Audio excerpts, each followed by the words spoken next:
dimanche, bonne et sainte année à vous tous pour cet Évangile du dimanche, podcast avec au micro le Père Baldo Alagna.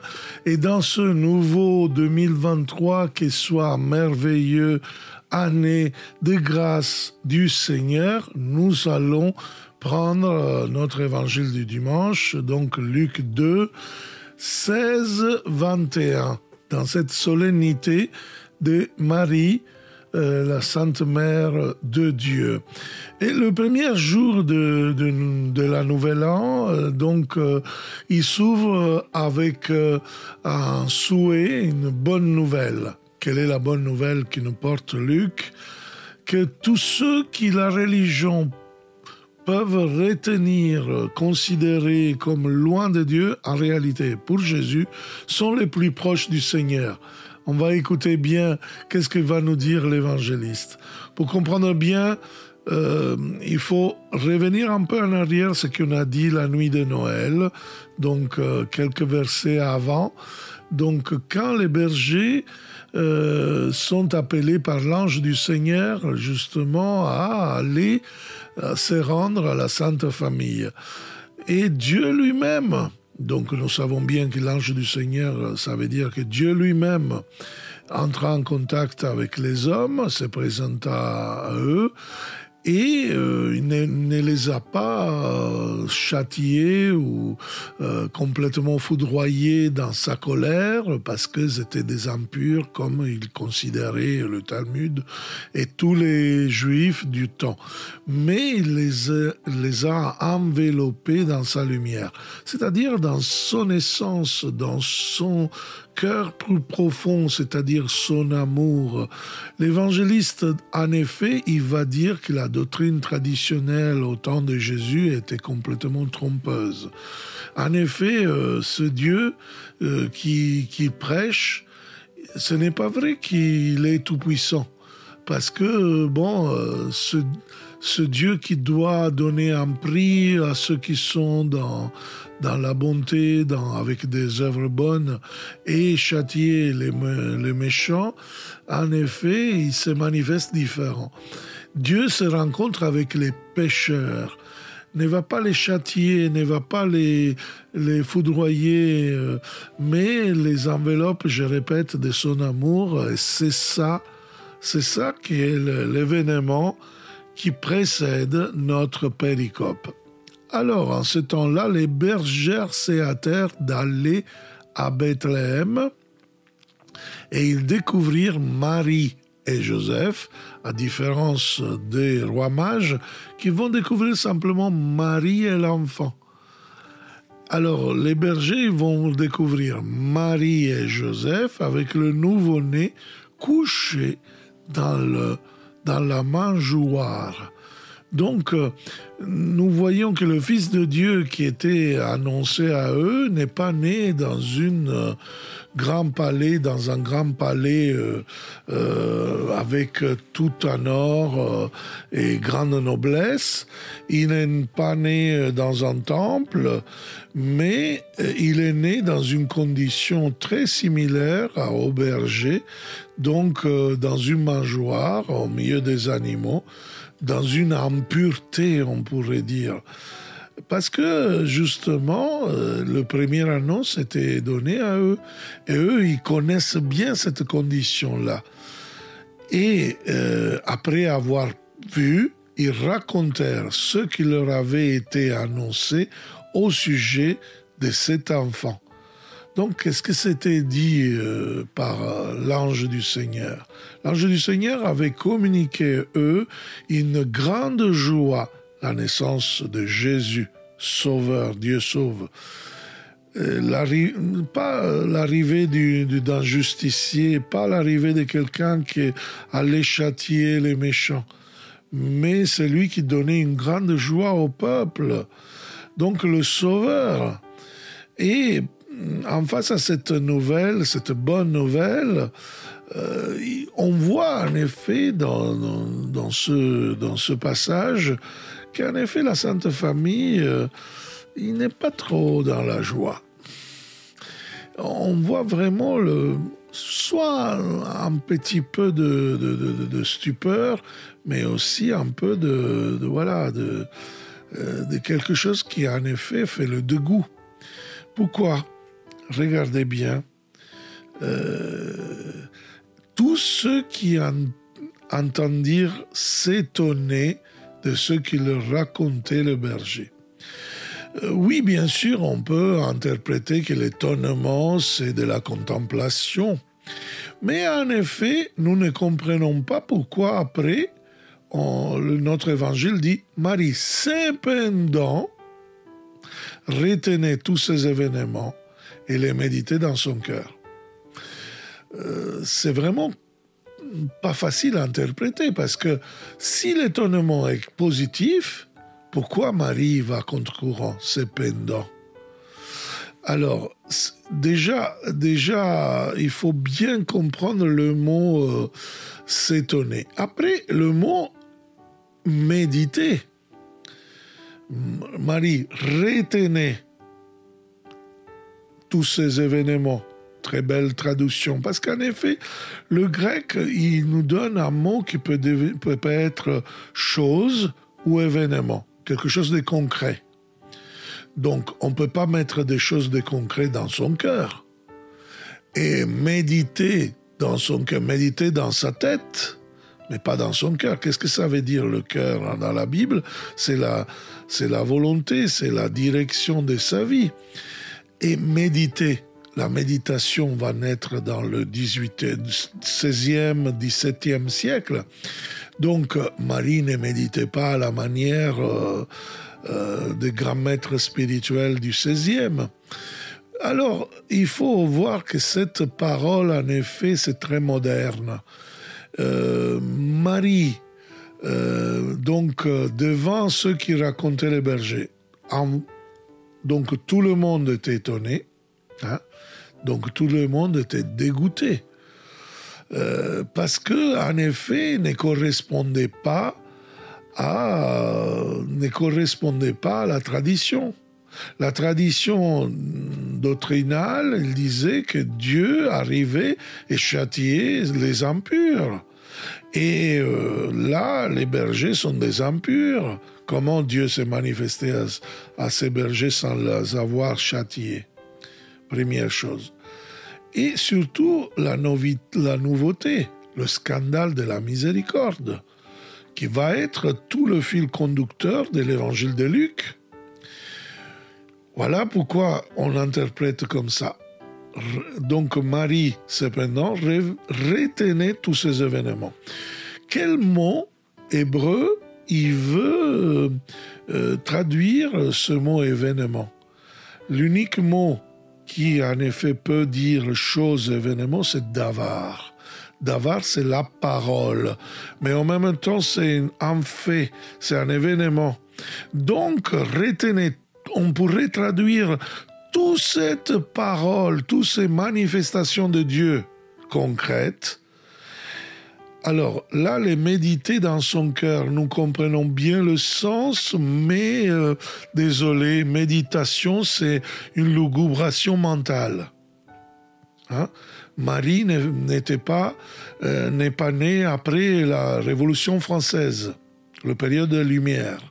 Marie avait une prière, une méthode de prière basée sur la parole. Donc, le mot grec est symbalousa, mettait ensemble, et les mettait ensemble dans son cœur. Donc, retenez toutes ces paroles et les mettez ensemble dans son cœur. Vous comprenez que devant cet étonnement, mais la tradition, ce que nous a enseigné, ce n'est pas vrai, n'est pas possible. Mais quand même, Malachie a dit comme ça, Isaïe a dit comme ça, et toutes ces choses-là, c'est-à-dire même ces révélations, ces prophéties des bergers, eh bien, ça vient de Dieu. Elle faisait du discernement avec la parole, avec vraiment la parole de Dieu, qui est l'unique qui peut nous aider à comprendre la volonté de Dieu. Donc, vous voyez, Marie est exactement le modèle du disciple. On va revenir à la fin. Mais vous voyez, il examine, il interprète, c'est-à-dire dans son cœur, justement pour donner sens à quelque chose, à cet événement, à cette parole, à cette manifestation, à cette parole prophétique. Donc, oui, il était un peu déboussolé pour cette nouveauté, mais comprennent bien que, en effet, qu'il y a quelque chose peut-être à changer en elle, plutôt que refuser ce qui est annoncé. Et commence à y penser, commence à réfléchir et donc commence à voir justement comment ces paroles il enseigne quelque chose à sa vie. C'est comme ça que Marie va grandir. Grandir comme disciple, grandir vraiment dans la sainteté jusqu'à être debout au pied de la croix de son fils. Marie, à la croix du fils, il savait que ce que son fils allait entreprendre parce qu'il mettait ensemble ces paroles de l'Ancien Testament, ces prophéties, ces révélations de Dieu dans leur vie. Vous voyez, et c'est justement le modèle que Dieu a donné à tout disciple. Mais on verra après cela. Marie est grande justement pas simplement pour avoir donné organiquement à la lumière Jésus, donc pour être la mère, mais aussi parce qu'elle a eu le courage de le suivre, de devenir la disciple. Et donc, comme dit Saint François d'Assise, la mère du Seigneur donne le Sauveur à tout le monde. Alors nous aussi, on est appelés à la suivre. Les bergers se tournèrent, donc on voit là que répartir, donc répartir, et là vous voyez, ils glorifiaient et louaient Dieu. C'est important de comprendre ces mots glorifier et louer Dieu, c'est typique de prêtres dans le temple, mais aussi des anges. Les 7 archanges qui sont autour de Dieu, ils avaient justement ce grand tâche, ce grand service, c'était les anges du service, appelés justement privilégiés parce qu'ils ont le privilège de glorifier, louer Dieu en continuation. Et donc, l'évangéliste nous dit qu'il les bergers répartirent, ils glorifiaient et louaient Dieu. Donc, ceux qui la religion, la société, considéraient les plus lointains, les plus exclus de Dieu, et une fois qu'ils ont expérimenté la lumière, l'amour de Dieu, qui ne va pas les châtier, mais au contraire, il va se reverser sur eux, il va les envelopper de sa miséricorde. Justement, c'est cet amour-là qui va être glorifié, va être loué pour tous ceux qu'ils avaient entendus et vus, selon ce qui leur avait été annoncé. C'est magnifique. Or, cette plan divin rencontre la résistance des hommes. La nouveauté apportée par Jésus fera fatigue à être accueillie. Et l'évangéliste nous écrit justement que quand fut arrivé le 8e jour, celui de la circoncision, l'enfant reçut le nom de Jésus, le nom que l'ange avait reçu, avait donné avant sa conception. Donc, vous voyez, même la Sainte Famille obéit à la loi. Parce que, il faut que, encore n'est pas le temps. Et c'est très intéressant cet évangile parce que nous dit justement la manière de fêter cette Marie, Sainte Mère de Dieu. Aujourd'hui, c'est la fête de Marie, Sainte Mère de Dieu. Chez nos frères syriaques, du rite syriaque, aujourd'hui, c'est la fête qui est appelée la fête des vœux à Marie. Et oui, nous l'abordons aujourd'hui avec les sentiments avec lesquels nous abordons une femme qui, il y a quelques jours, est devenue une mère heureuse. Deux choses, cependant, placent notre hommage à Marie au-dessus de toute confrontation humaine. Celui qui elle a donné naissance est le Fils de Dieu. Elle est donc la vraie mère de Dieu, la Théotokos, comme ils les appellent les Grecs, les pères grecs, les chrétiens orthodoxes.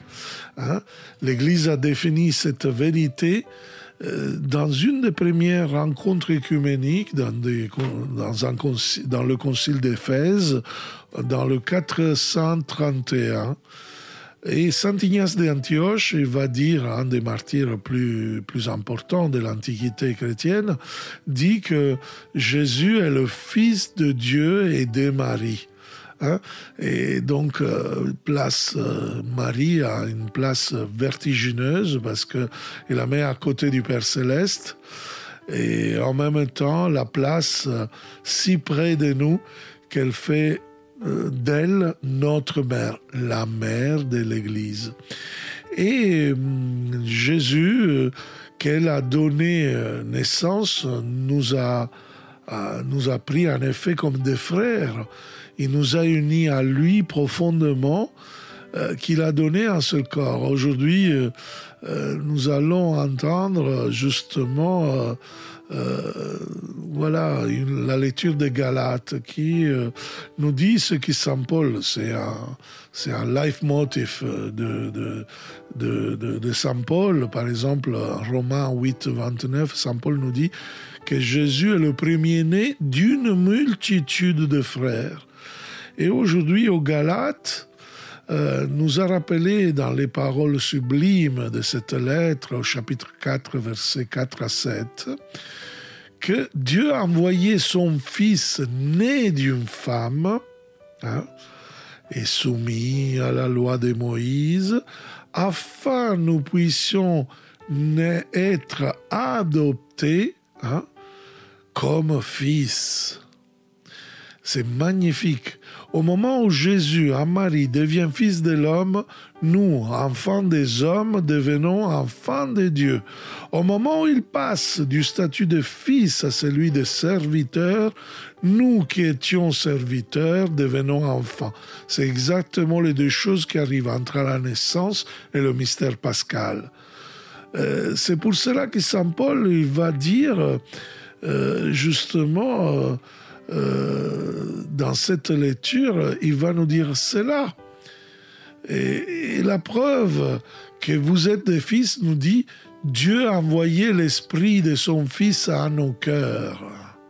C'est ça, le langage, la confiance des enfants de Dieu qui crient comme Jésus, Abba, notre Père. Et oui, ce mot est une sorte de relique vivante de Jésus-Christ en nous.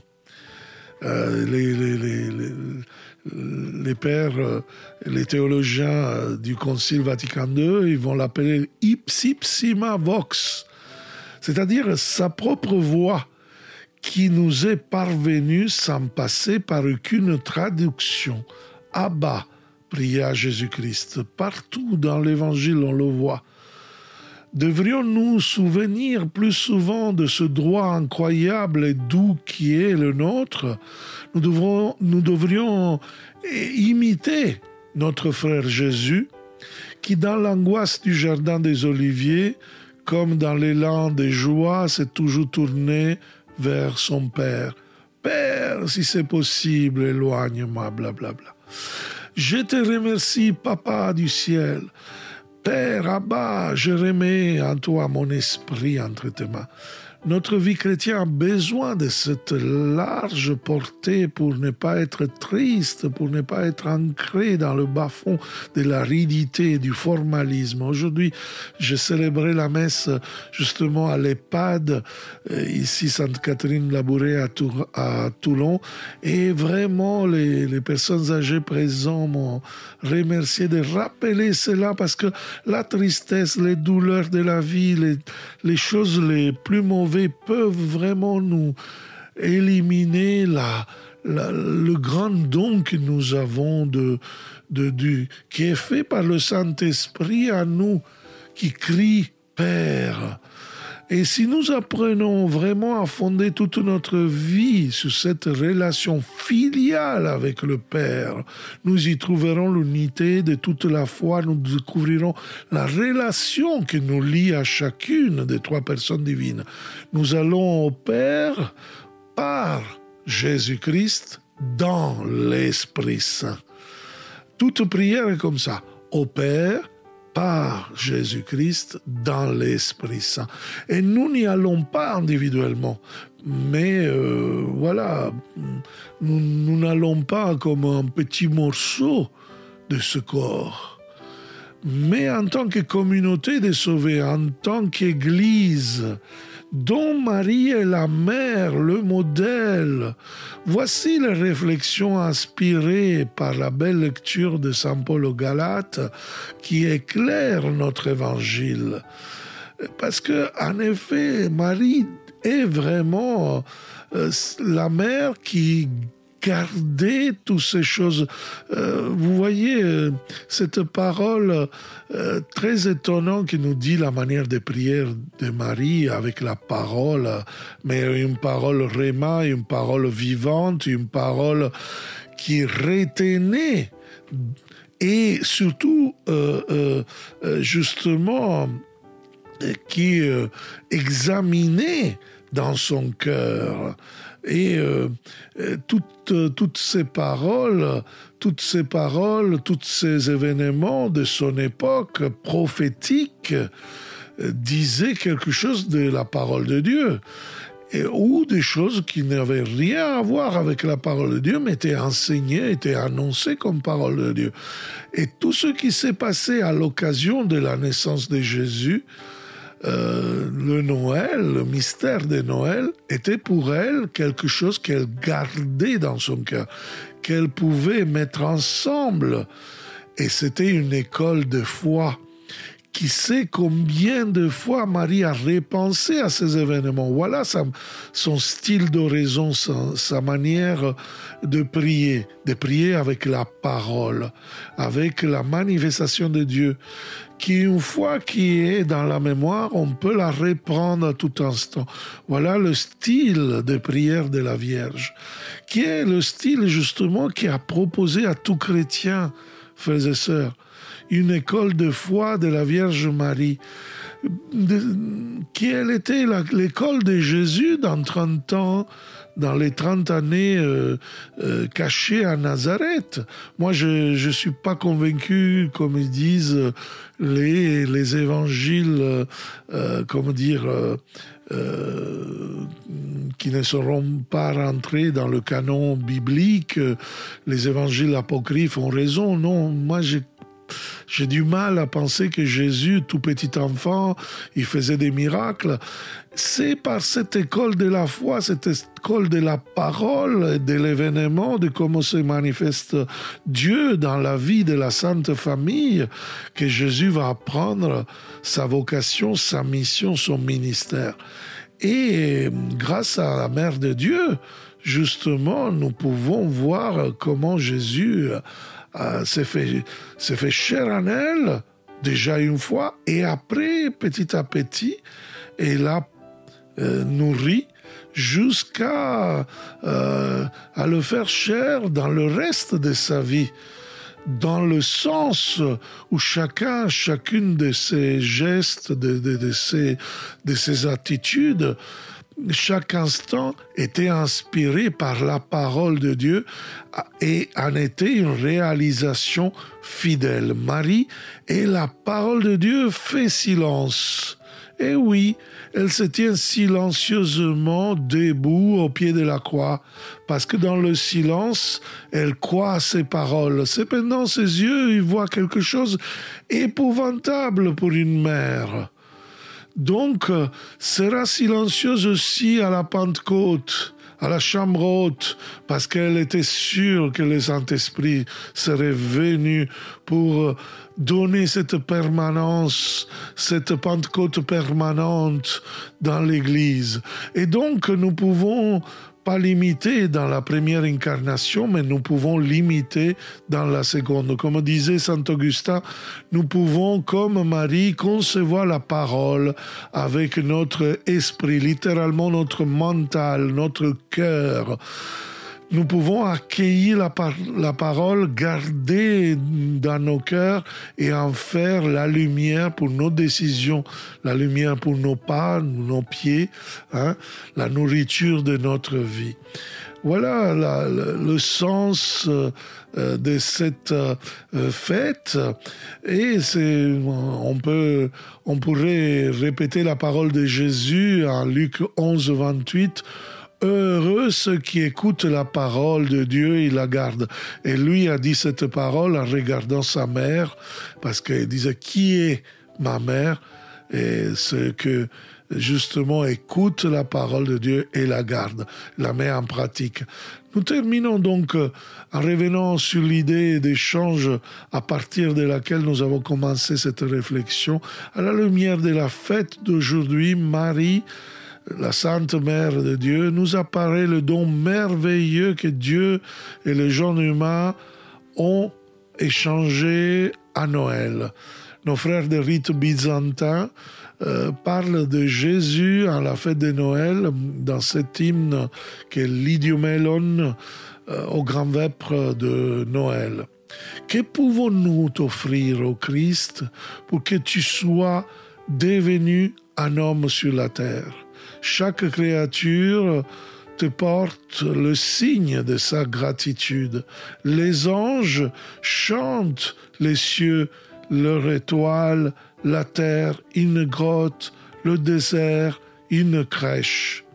Mais nous t'offrons une mère vierge.